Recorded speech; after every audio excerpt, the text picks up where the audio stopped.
collaboration with the Cyprus Mail, this is the Cyprus News Digest with Rosie Haralambous.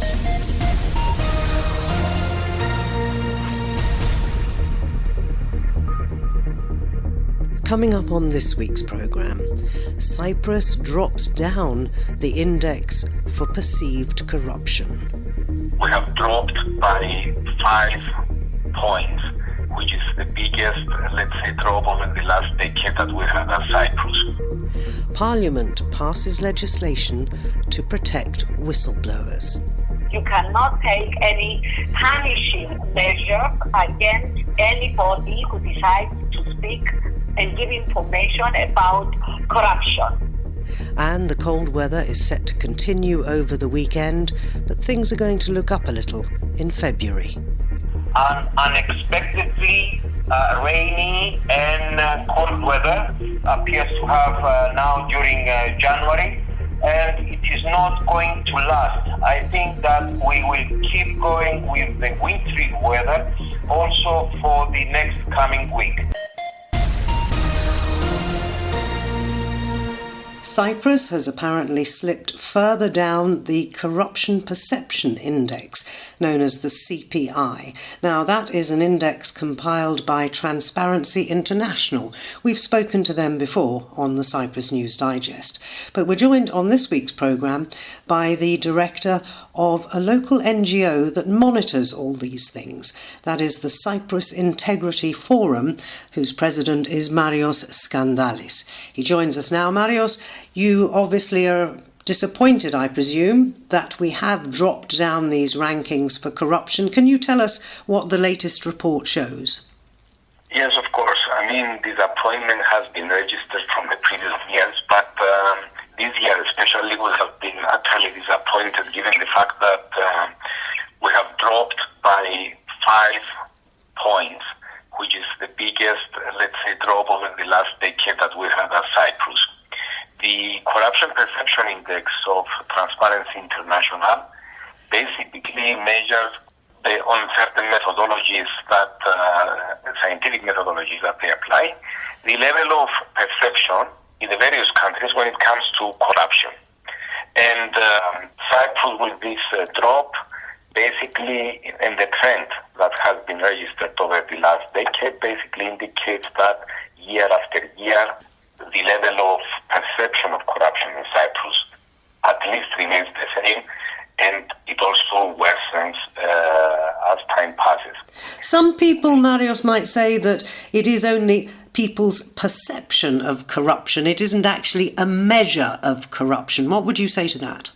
No, it is a measure. It is a measure from the point of view that it is done based on scientific methodologies that are applied.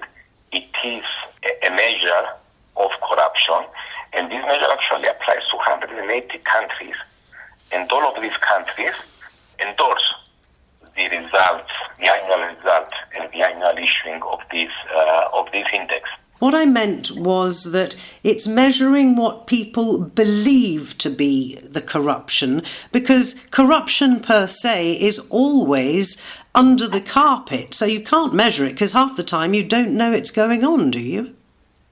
Yes, of course.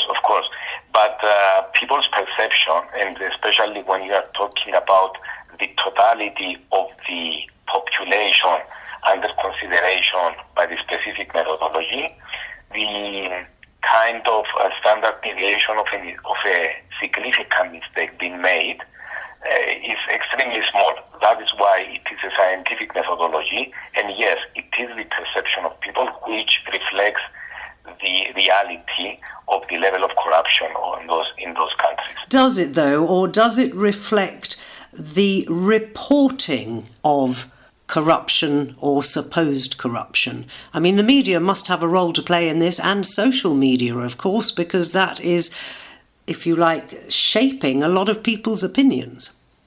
Yes, it does, and reporting of corruption, and actually the punishment of the ones involved in various corruption schemes are measures which basically lead to the finalization of the level of this index. So we shouldn't actually be surprised, should we, bearing in mind events in Cyprus over the last 2 or 3 years and the golden passports and the fact that several people involved and exposed by Al Jazeera in that, as far as I know, have not even had charges brought against them. Yes, exactly. Therefore, and as you very well know, to establish a perception, it takes far more effort rather than giving a direction or signaling a direction. Establishing a perception comes with time and with persistence and with solid results and strategic focus, which determine the level of it. That's why many people say that to create a positive perception about the country obviously takes a lot of effort, and it only takes one event to ruin the perception. Therefore, what is happening now in Cyprus, but also in all other countries in relation to this index, is that even if we engage in a few actions that solely relate to specific areas, like, for example, the recent positive measures taken by the state in relation to Greco's advice and directions for the judicial system, etc. Yes, they are in the right direction, but is there going to be any continuation, and not only on a sectoral basis, but on a holistic basis throughout the whole country by identifying the key areas of high risk in relation to the potential of having corruption indices? And we have many. I spoke to the Greco people when they were here a couple of years ago, and they were very diplomatic, of course, but I do get the feeling when I follow what's gone on since that visit, what we said at the time as well about what we would do, that we're very good here in Cyprus at paying lip service to things but not actually doing anything about it. Yes, actually this is a characteristic of Cyprus in general, that we mostly focus in ticking the box rather than actually taking actions and initiatives in order to demonstrate our position with the results rather than what we are saying. So what should we do about that? Well, what should be done is, first of all, we need all of us to accept that the level of corruption in Cyprus is very high, and that has actually reached a point of destroying the economic prosperity of this country.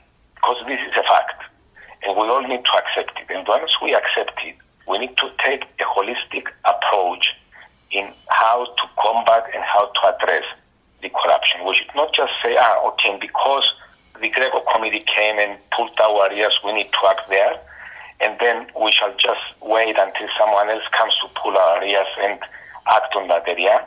To preemptively identify areas that are prone to corruption. We've got football, we've got the national health system that many people say that, yes, it is a good thing, we need to support it, but there are certain areas, potential areas of corruption of how this is administered. Therefore, once we identify on a holistic approach all these areas, we need to draft a strategy of actions of what needs to be done, and we need to have an independent body monitoring these actions and their effective execution. Right, now what about Parliament in all of this? Because they've been discussing setting up a committee to monitor corruption, yes, and they don't seem to be able to agree on what competences that committee should have. Exactly. And, I'm quite optimistic to this respect in the fact that only a few days ago we had the enactment into law of the whistleblowers protection, which is basically, this is the legislation that supports the setting up of the independent authority for combating corruption. I expect that in the next very few days, even by next week, to have this committee up and ready to run.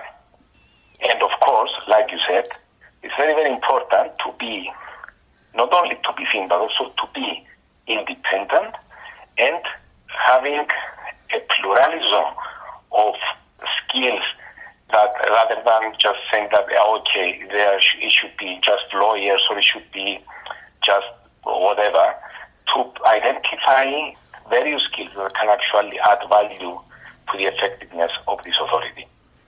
So what's next for the Cyprus Integrity Forum? I mean, obviously you're monitoring all of this all the time, but you did say earlier that we should be drafting what we need to do. Surely, after all this time of discussing this issue, we already know what we need to do, and it's a question of why hasn't it been done? Yes. Well, as Cyprus Integrity Forum, we basically activating three key main pillars. We've got the pillar of society, the pillar of businesses, and the pillar of the state. And what we are trying is that in each of these pillars, which basically correspond to the whole of the country, we establish certain strategies and we promote the actions under each of those strategies in collaboration and with local stakeholders, business stakeholders if it's a matter to business, or with the state if it's a matter of the state. Therefore, once we have this strategy in place, we collaborate and we are in communication with various level and ministries, even with the President of the Republic, in order to ensure that these actions do take place. And I must admit that at least over the last few months, and given the measures that have been taken in order to address certain of Greco committee's identifications and weaknesses, we have collaborated very closely with the government and with the Ministry of Justice in order to ensure that at least that area that was there has been addressed properly. All right, well, we could talk about this for hours, I suppose, because it is an ongoing problem. But hopefully you're keeping an eye on it and will keep us informed as and when the legislation required to put the stoppers, basically, on what is an endemic problem, it seems to me, in Cyprus, of corruption across all aspects of society and government, as you said. Hopefully it will finally be addressed. It's been a pleasure talking to you, Marios. Thanks for joining me. Thank you very much. Thank you. That's Marios Skandalis from the NGO Cyprus Integrity Forum. Keep up to date with events in Cyprus and around the world with the Cyprus News Digest. In collaboration with the Cyprus Mail, this is the Cyprus News Digest with Rosie Haralambous.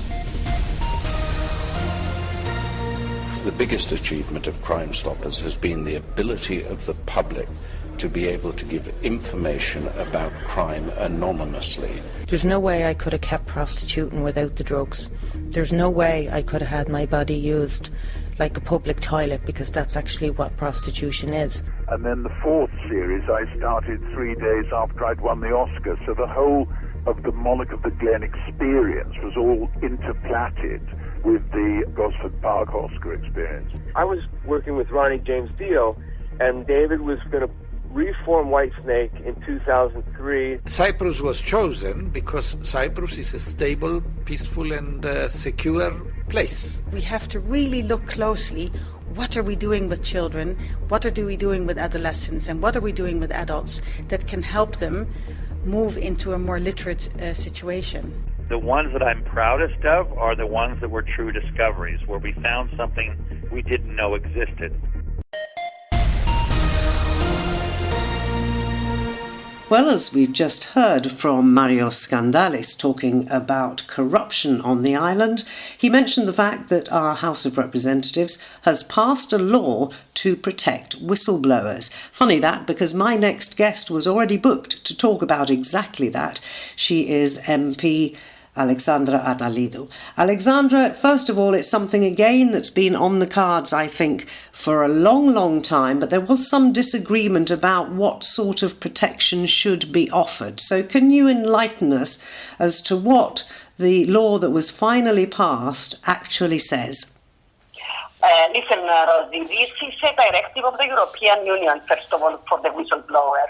It was a directive that was adopted by the European Union and protects whistleblowers who give information about the budget of the European Union. But to the credit of Irini Haralambidis and other members of the parliament, and I have to mention George Perdikis because He also filed a proposal in 2016 on the same issue. They extended the protection of whistleblowers when they give information about national issues and the national budget and national corruption, not only on the misuse of the European Union budget. So the law, I cannot tell you exactly all the specific details, but what it says is that you cannot fire, you cannot move to another department, you cannot take any punishing measures against anybody who decides to speak and give information about corruption, about something that is going wrong, and it involves either their area of work or something else that comes to their attention. As you know, this is a prerequisite by the European Union in order to open the tap of the money that is going to be given to Cyprus for the post-COVID era. And it took a long time. I think that now we have a bill that will protect people. But the big question is, will the people trust either the law, the police, and the Attorney General to protect them? Because according to all the information we have and all the public opinion polls, 76% of the citizens of Cyprus are afraid to report corruption because they feel that they are going to have repercussions. And this puts us on the first, we are the first in the European Union. The average of the European Union is 45%, which means that it's not only the law that is important, it's the political will of the government to protect these people and the culture that has to change, because as we know, there are a lot of ways to push people around and to bully them and to frighten them so that they won't speak. And they may not fire you, but if they attack people that belong to your extended family, or they harm your children, or they don't protect you, or they don't give you the opportunity to move to another department, these are measures that the law will protect the citizens. But we have a lot of laws in Cyprus, many laws, and many laws that could stop corruption immediately, but they are not implemented. What is lacking in Cyprus is the political will, and that has to change. People are beginning to put pressure on government to change. People are beginning to react, but for the change to come, we need the majority of people to show to corrupt politicians that this cannot go on and that they are going to send them home. So we need to change the culture. The political establishment must realize that the past is over, and if they want to get into politics to become rich, this is not a good way. They should start a business of their own and work hard to make money. And if you go into politics, you have to serve the public interest. But it's very difficult, isn't it, in a place the size of Cyprus? I mean, you mentioned extended family. Let's look at the number of people, for example, employed in the civil service. Very often there's half a dozen members of a family in different departments doing different jobs. Now, if one of them speaks out about something that has come to their attention that they should report, it is highly likely that somebody in a position of power who doesn't like the fact that they have been reported will then, as you say, if they're not allowed to do anything to the person who's actually blown the whistle, they can find ways round it to make sure that it discourages other people from doing the same thing. Yes, this is what I am afraid of. That's why I am saying that we have a lot of laws in Cyprus, but we don't have the political will. And to change this culture, people and citizens should be active, and in known cases of whistleblowers, we have to protect them.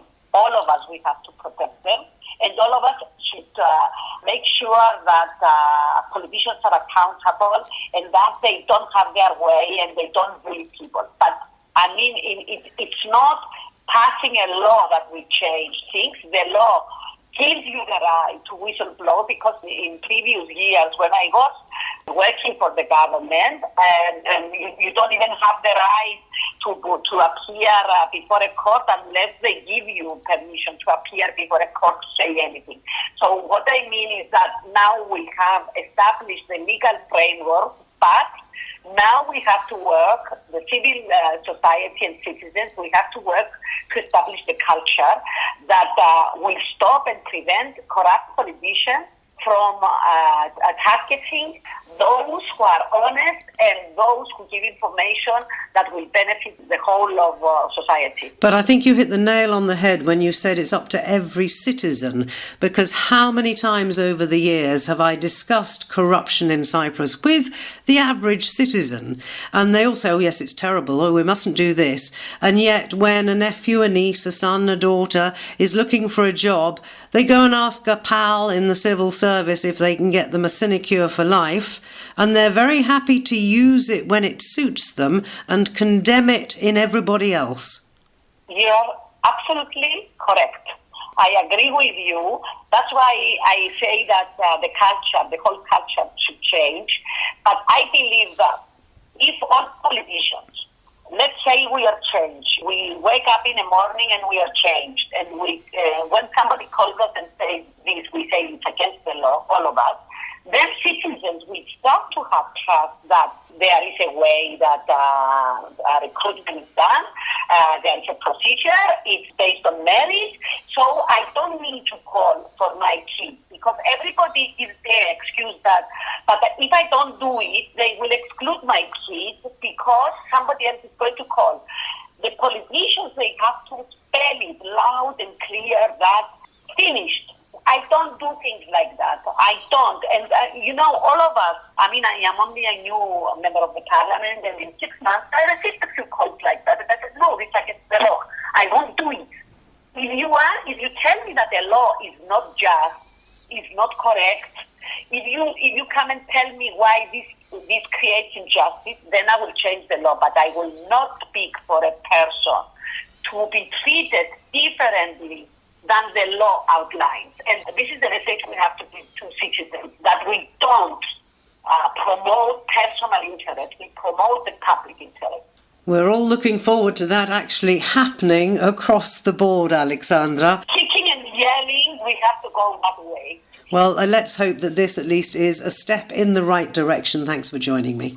Thank you, Rosie. Thank you very much. Green Party MP Alexandra Atalidou. You can subscribe to the Cyprus News Digest on iTunes for free and get the program downloaded to your phone or tablet so you can listen anytime, anywhere. Well, we're having an unprecedented cold snap.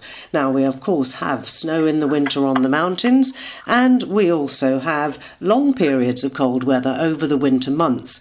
But I don't think I remember something quite as long-lasting or as cold as the last perhaps week or 10 days. So I've asked the director of the meteorology department at the Ministry of Agriculture, Natural Resources and the Environment to join us and tell us what more we can expect. He is Kleanthis Nikolaidis. Kleanthis, thank you very much indeed. I think everybody wants to know how much longer this is going on, because the temperatures are, I think, sustainably lower than we've experienced in the past.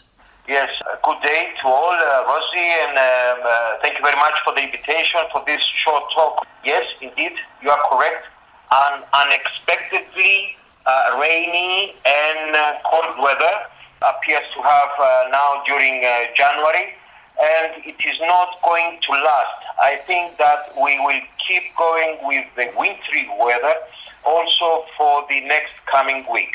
But as it results from what we have experienced from Elpis depression, which affected the area of the Eastern Mediterranean, initially Greece, with much higher impact than Cyprus, I have to say that we had a very good amount of precipitation, a very, very good amount of snow above 1,000 meters. Now the height of the snow cover over Troodos area, the square of Troodos, is 75 centimeters. and above the top of the Troodos Mountains, Olympus Peak, it must be more than 1.2 meters. It is not a frequent amount of snow. We do not have this amount of snow every year, but we had much more snow over the mountains 2 or 3 decades ago. Now the snow events are much less frequent, and the amount of snow, the height of snow, it is much less than it was 2 or 3 decades ago. I would say also that the temperatures during the last week were significantly lower than the normal ones, and we experienced low temperatures around 0 over Nicosia, low temperatures around 3 to 4 degrees over the coastal areas, and even lower temperatures of minus 10 degrees over Prodromos area. These are not the absolute minimum temperatures ever recorded during January over Cyprus. I would say that we had experienced lower temperatures not only during the last 10 years, but from the data we keep, the lowest temperature recorded over Prodromos area was 12.3 degrees back in 2015. That's minus 12, is it? Yeah, sorry, yes, minus. That is a minus. I think, Kleanthis, the thing about this current cold snap, as I said at the beginning, is we've experienced cold days and nights before, but this seems to have continued over a period of days, which makes it, of course, feel much colder because it just doesn't seem to be changing. It is correct. Yes, the sequence of the days was long enough for everybody to feel that the weather is wintry, cold, and cold enough for somebody to believe that, this is infrequent, this is not usual. And indeed, it is not usual. And I think the snowfall at this time of year, if I recall correctly, over the past years, we did get snow in January, but the biggest snowfalls tended to be, correct me if I'm wrong, at the beginning of February. To tell you the truth, January and February are the months during which we have significant snowfall. And if I go back to the data, and back in 1991, we had a December of 22 snow days. In 1981, we had a January of also 22 snow days. But in February, we had only 16. This is the maximum days of snow days I'm talking about. During February 1990, we had only 16 snow days. And we had also snow during March. March 1987 was a snowy month with 21 days of snow. Oh, brr, I hope it's not going to happen this year. Yes, and if we go even to spring in April, during 1984 we had 6 days of snow. Of course, as you can recall, these are dates before 20 or 25 or 30 years. It is during the 80s and the 90s, whereas most probably the climate change or other synoptic reasons which do not allow the so frequent snow days during our days. But you did say that you thought it wasn't going to last very much longer. Yes, that's correct. That's correct. So if we see the weather forecast, we are going to experience a low pressure system during Saturday and Sunday, and most probably on Monday. This low pressure system is over the Mediterranean, generates over the Mediterranean, over the island of Crete and Peloponnesus, and it is moving eastwards towards Cyprus, resulting in cloudy weather with thundery showers and precipitation. These kind of synoptic systems, which are generated over the warm Mediterranean Sea, do result in more precipitation than cold weather and snow.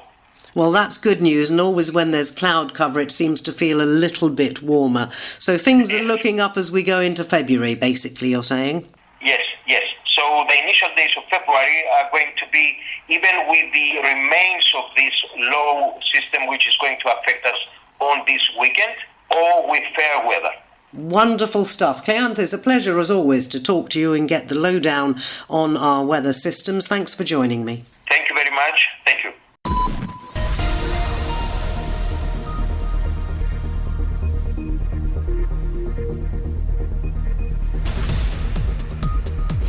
Well, that about wraps up this edition of the Cyprus News Digest. Many thanks for your company. Hope you'll join me next week. Till we meet again, take care and God bless.